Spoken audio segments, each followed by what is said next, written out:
Hey there, people. It's Stevie Cook coming at you. I'm hanging out in the garden.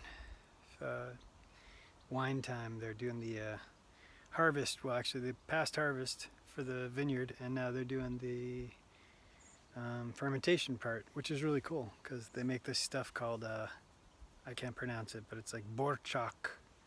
It's a kind of like fermented juice. It's not quite wine yet. It's like pre-wine, and it's super delicious, and it doesn't have much alcohol in it, but it's like a kombucha. Tastes like a kombucha.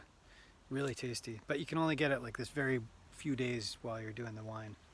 So it's lucky to be over hanging out with some people that are doing the wine making, and yeah. So that's what I'm up to. Been super tired lately. Obviously, I haven't been making a lot of videos. But I'm going to go back to the park next week. I'm going to start working again, which I'm psyched. Just to get out of the house. And, I've been sleeping really late, which is not good for me. I like to get up at as early as possible. But, because I don't have a schedule, I don't have anybody to expect me anywhere. I've been sleeping till 8, 9 o'clock in the morning. And usually I wake up at 4 or 5 in the morning.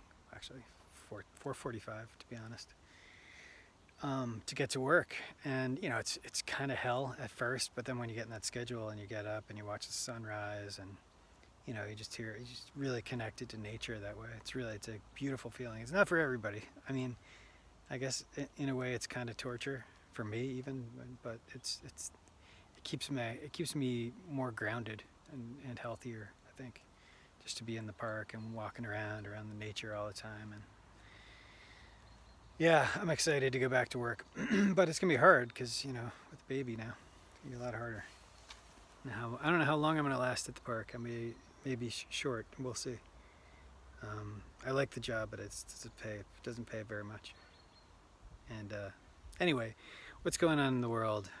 I've been doing my usual, trying to meditate. I've been doing this really cool program that's online. That's like a meditation for abundance. Deepak Chopra did it, I think. I like Deepak. He's a cool guy. I have some friends that are friends with him, and he's just a real cool. He's a good dude.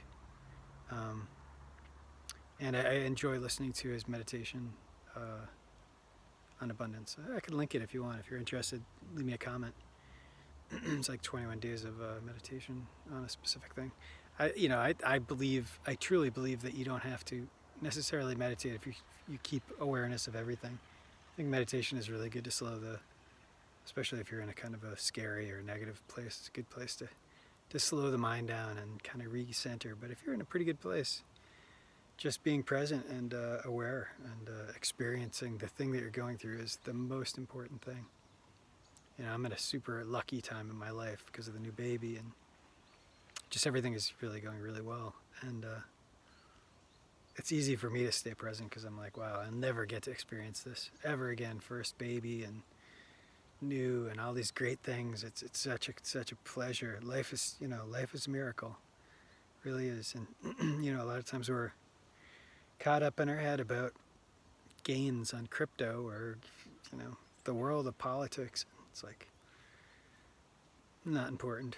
I once was hiking about 10 years ago, and I like to do a lot of solo hiking in New England. I used to do the White Mountains, and I'd be up in the White Mountains a lot. And I was up hiking one day, and I met this guy on a trail. He was just happened to be walking at the same time as me, and we struck up a conversation. And he worked in what do you call those places where people go to, where you have you're on your deathbed and you get care. And he dealt with people that were dying all the time. And it was really interesting to talk to him because he had done it for 30 years. He had worked in this hospice. That's what it's called. He had worked in a hospice for 30 years, and it's kind of a tough job. I've met a few people that work in these fields that are just like, wow, you really experience possibility of death. It's like, put your money where your mouth is if you believe in the afterlife or whatever. And Yeah, the one thing he said to me is like, material stuff doesn't ever come up, in your world. You just don't think about it on your deathbed. That's not what you're thinking about. And that's the key. That's one of the key things. It's like at the end of the day, you only get one shot around the little blue marble, and it's important to cherish the people and the things and the experiences as you're going through them. Not always. Obviously, on your deathbed, you're going to be looking back at stuff, but in your day-to-day life, I've had a bunch of close calls with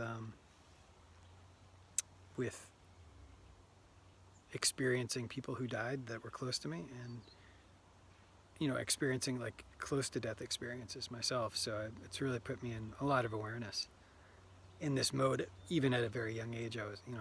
It's kind of a crazy story to tell, but when I was 15, I was, I was a total punk, as 15-year-olds are, 15, 16-year-olds. And I was in a play. I was in a theater group, which not that wild, I guess, but and I did it actually to stay out of trouble. It was the guy who ran it was really keeping me. He was a friend of the family, and he was kind of keeping me reined in at that time. And some friends, some older kids were like, "Hey, let's go to the mall." They were going to pick up some light for the play. I was like, "Yeah, can I go?" And I asked the teacher, "Can I go to the mall with them?" And it was like a Thursday afternoon. It wasn't like Friday midnight. It was just a regular day. But the kid I went to the mall with, who was driving this. It's called an International Scout. It's like this big. It's made by AMC. It's like a big Jeep, oversized Jeep. In the 70s, they were big, heavy, top-heavy cars, and this kid was driving like a maniac, and I begged him to slow down. I was sitting in the back seat, and on the way to the mall, he was driving crazy. On the way back, he was driving even more crazy. We were driving down a windy road, and we started spinning out. He got into like a fishtail, and the back of the car started spinning out, and I knew. I was begging him to slow down. Please slow down. And I grabbed the seatbelt, and I was literally like putting it in the buckle, trying to, as the car was out of control, and this is a crazy story. It's true too. As he lost control of the vehicle, I was holding the seatbelt. The car rolled. I get thrown out of the car. We're going about 50 miles an hour. I get thrown out of the car. The glass from the side window I went through landed on the street. And the car kept rolling. It kept going down the street quite a ways, and hit a telephone pole upside down. The two kids in the front seat, the driver and the other guy, were wearing their seatbelts, and they were fine. One of them cut his hand. But the back of the seat where I was sitting, the back seat of the car, it had a roll bar, which is like that, what a roll bar is on a car. And the back seat where I was sitting was completely, it was like a tuna fish can that you had put in a grinder, and there was no back of the car. And the two kids were hanging upside down in the car, at the telephone pole upside down, calling out my name because they thought, "Hey, man," they thought, "He's dead. He's dead, man." And I was like, holy shit. Lying on the street. I was wearing a costume because I was in a play. And I stood up. I got up. I was in glass and gasoline and all this shit. I stood up. I stood on the side of the road and stood next to these people that were, heard the big crash and came out of their house. And they said, "Did you see it?" And I was like, "I see it. I was in it." And they were like, "No, you weren't." They thought I was lying. "Don't say that. You're not." And I was like, "No, I was really in this car." And it was a miracle. It was just a fucking stroke of luck. I should be dead, and I wasn't. And at 15 was the first like real close encounter, and believe me, that's not the only one. I don't want to brag about close to death experiences, but I've had quite a few. And it's always a good reminder to go, holy shit, like take advantage of today. Carpe diem, that stuff's no joke. Get out there. Watch a sunset, play with your kid, walk your dog, hug your mom, do all that stuff, do all the important stuff, because it's only going to happen once. This moment is only going to happen once to you, so enjoy this moment. Anyway, that's what I'm thinking. What's going on in crypto world? I don't know. Totally out of it. Luxo is pumping up and down, went to 30 and then down to 23. L16 testnet will come out, I believe, very, very soon, probably this week, I would guess. I bet you anything it comes out this week. You know, I follow the tweets of Fabian and Marjorie, and they seem to be there. There's been a couple people that have been like, you know, kind of hinting at stuff, and they've been liking those tweets. So I would say if it's not this week, it'll be next week. And L16 is gonna pop. That's gonna pop Luxo like crazy.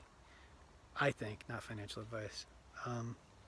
And also another one I thought was a good pick this week was Fractal, which is you know, it's up there on the CoinGecko. It's like in 600 or something like that. It's page 6 of CoinGecko. I believe that's correct.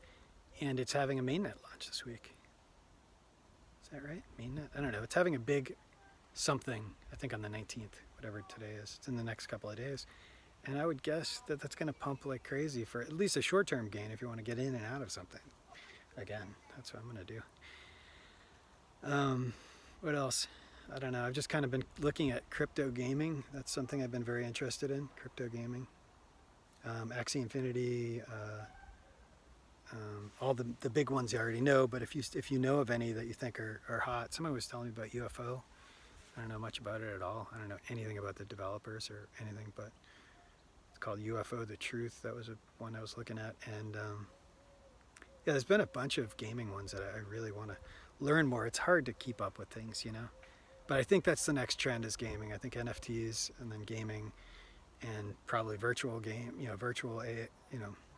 virtual reality gaming and all this sort of things can be very, very hot soon. So, and in the next few years, you know, if you're going to be in. And I think Bitcoin is going to pump like crazy. My guess is the end of October is we're going to see all-time high for the, ever for Bitcoin. And then it's going to keep going. Keep going. It's going to blow people's minds. That's what I think. I don't think we're, again, not financial advice, but I don't think bear market's going to be until like Q1, Q2 next year. That's what I'm thinking. But, take gains and be careful out there, But always remember to keep the main thing, people, and have a great day.